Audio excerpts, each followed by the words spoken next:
Good morning, students. In the last class, we have discussed the general ways of prevention. Now, let us discuss the specific ways of prevention. Our immune system has got the ability to fight against microbial infections. Right? Smallpox, it was a disease, a pandemic disease almost. It was very much prevalent about 100 to 120 years ago, which has killed many people. And it is a contagious disease, means communicable disease. It can spread from one person to other person.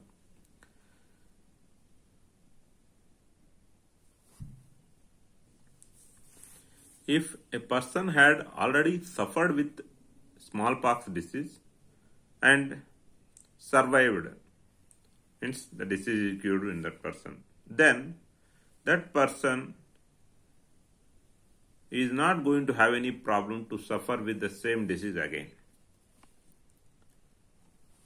Only such suffered and survived persons used to provide nursing care to the smallpox patients in those days. Because if a person was not having this disease, healthy person, and if he is going and coming in contact with a patient, then this healthy person also will get the disease. But if a person was already had that, he had the disease and he got cured from the disease. Now if this suffered and survived person, if he goes to a patient, then he will not get the disease because he has already suffered with the disease. His immune system is active against the disease. Okay, it won't allow, the immune system won't allow this person who had already suffered and survived. Okay, this immune system of that person will not allow the same smallpox disease to cause the same smallpox virus to cause the disease again. So, only such suffered, survived persons used to provide nursing care to the smallpox patients. Here, what actually happened? Having the disease once could prevent the further attacks of the same disease by the immune system. Because once our immune system is exposed to an infectious microbe, it responds to it and remembers that particular microbe specifically. And our immune system can even remember its closely related microbes also. Closely related microbes also. For example, earlier there was a disease called SARS, Severe Acute Respiratory Syndrome, SARS. S for severe, A for acute, R for respiratory, S for syndrome. The SARS disease has come and spread a lot, but it could not kill many persons. It could kill only very few. And many of the persons got the immunity against this SARS. Now, COVID-19 has come. Many of us who were previously exposed to SARS and got survived, even if this COVID-19 is infecting such persons, it is not able to cause the disease.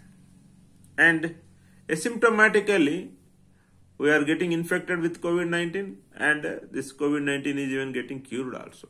Because COVID-19 also it is related to SARS virus. Okay. So our immune system has got the ability to remember a particular type of infectious microbe as well as its related microbes also. So, having the disease once could prevent the further attacks of the same disease, because once our immune system is exposed to an infectious microbe, our immune system responds to that infectious microbe, and it even remembers also that particular microbe specifically, and also its related microbes also. So the next time, if same or its close relatives or related microbes enter the body, our immune system will attack with more strength, which makes the infection to be eliminated even more quickly than the first time.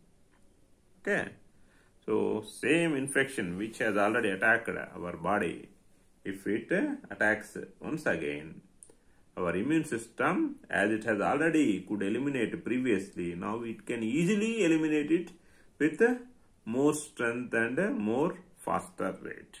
Okay.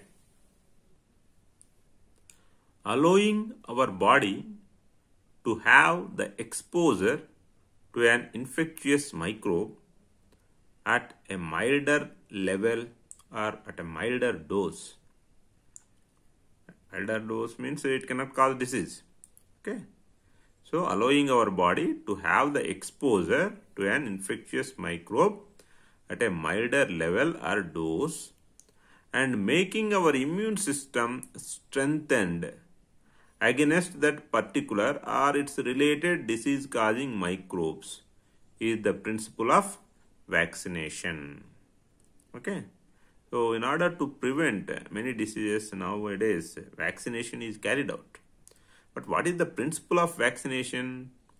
Allowing our body to have the exposure to an infectious microbe at a milder level or at a milder dose, and making our immune system strengthened against that particular or its related disease causing microbes is the principle of vaccination.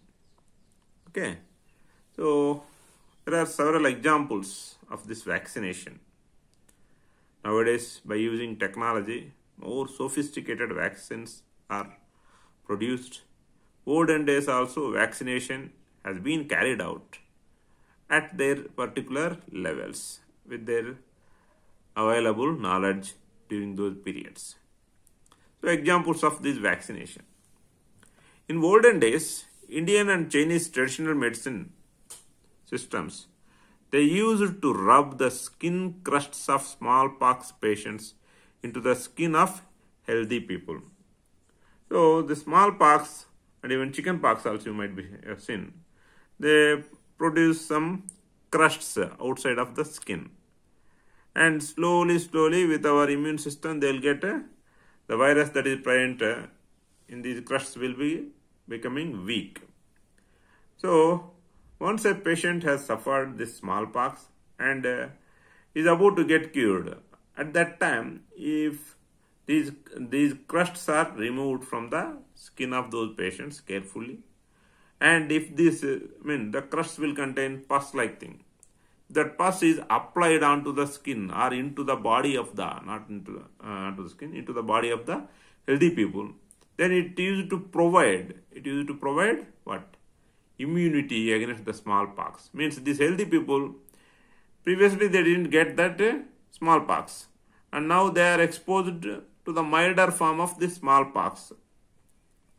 So immune system, it can easily what?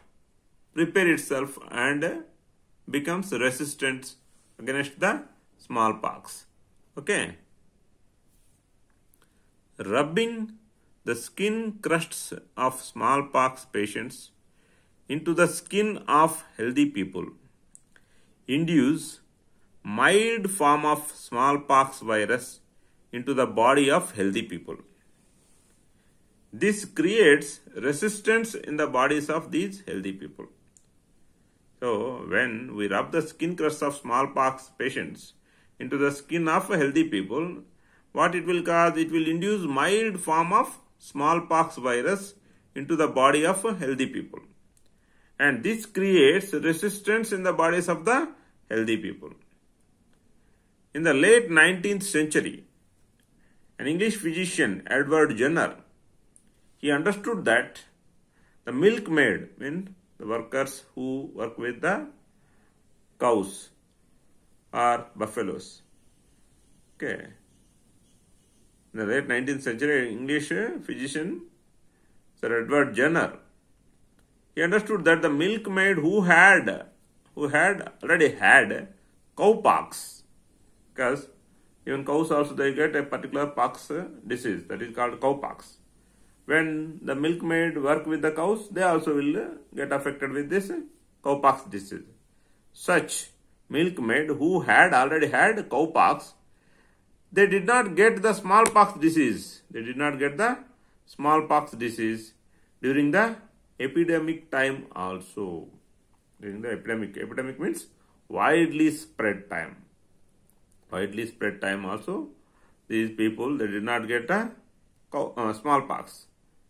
So what Jenner did? Jenner applied the cowpox pustules. Pustules means the skin crusts like things only, to the healthy people. He has taken the cowpox pustules from the cows as well as from this milkmaid, and he applied these pustules onto the skin of healthy people. This has generated resistance against the smallpox disease in the healthy people. Why it has generated resistance against smallpox in these healthy people? Because cowpox virus is related to smallpox virus, and cowpox disease is very mild form of disease. It cannot actually cause any particular damaging symptoms or signs in our body, but it will cause the disease, which can be very easily cured by our immune system. Along with that, what our immune system gets? Immune system gets resistance against even smallpox also. Why? Cowpox is related to smallpox virus. In Latin language, vacca means cow. Vaccinia means cowpox. So from these two words, vaccination term has come into our usage now. Actually, in order to honor Jenner works, okay, in order to honor the Edward Jenner's work in terms of this vaccination, with what he has worked with cow and cowpox virus. So, whatever the work that has been carried out by the Jenner, in order to honor that work, the vaccine terms are given now, right? Okay. And remaining parts of these principles of prevention we will discuss in the next class.